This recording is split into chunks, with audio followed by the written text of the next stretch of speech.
Adho Svanasana, downward facing dog. So you won't really need any props this morning.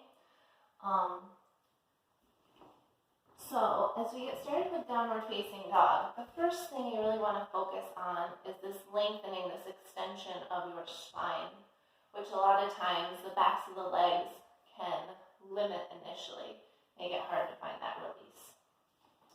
So the easiest way to feel it first is from puppy pose on your knees. And then from there you can start to create downward dog in the upper body. So you walk the hands forward and then start to feel this release. So you have your lower sacrum and your upper sacrum. Your upper sacrum is trying to descend, trying to release so that the spine can lengthen out.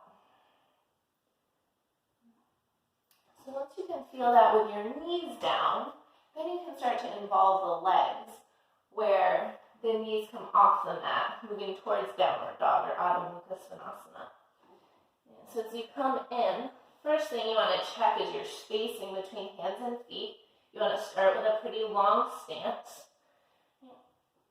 And then as you start to lift the hips up and back, initially the backs of the legs can feel pretty tight, so it can be nice to have more width between the feet and also some bend in the knees to help those sit bones lift. So it's this extension. You want to avoid being rounded in the back. You want to start to lift the sit bones.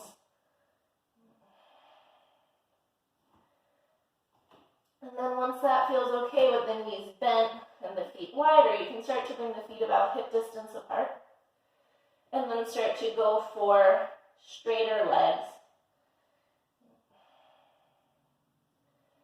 And a lot of this, once you feel the spine, that initial release of the spine, then a lot of help can start to come in from the legs, from your hand, from your shoulders, from your hands. So look at what the hands and shoulders can do for you in this pose. So you have your whole palm. Okay? A lot of times, the base of the index finger starts to pull away from the mat, and that can start to put pressure on the inner wrist. And a lot of times, too, the wrist or the hand starts to turn in a little bit. So the first thing you want to check with your hand is that the creases of the wrists are parallel with the top of your mat. And then you want to try to seal the 3 points of the palm, the base of your thumb, base of your index finger, base of the pinky finger, and also all the tips of the fingers are pressing down. So you're trying to take weight out of the base of your palm and bring it towards the root of the fingers, tips of the fingers. And then your palm is actually very closely related to what your shoulders are doing. Okay, so a lot of times that lift of the index finger indicates some kind of weakness or lack of action in the shoulders. And so once your palms get strong, it can be much easier to start to access the shoulders. So I'll show you from this direction so you can see what my shoulders are doing. So you want to find those nice strong hands, nice strong palms. And then that can help. First, you want to externally rotate your shoulders. So you're trying to draw elbows towards one another. And then you're trying to decompress the shoulders. So you're creating this lift. So if you look at it from the side, it would be the difference between being here, right? My spine looks okay. The pose looks okay, but it's kind of compressed, kind of heavy. So the more I start to access my hands, the more I start to access the shoulders and can really press out of the shoulders back into my legs. And then all of a sudden I have more connection with the feet, more connection with the heels.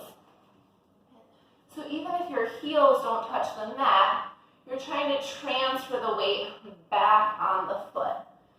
So once you start to access the feet and legs, a nice way to access the legs is to try to lift your toes away from the mat. Okay? It's easy to kind of be here and be locked out in the knees, kind of lazy in the front of the legs. So you want to try to lift the toes so that action in the fronts of the legs can also help with this pull back, this reach back through the heels.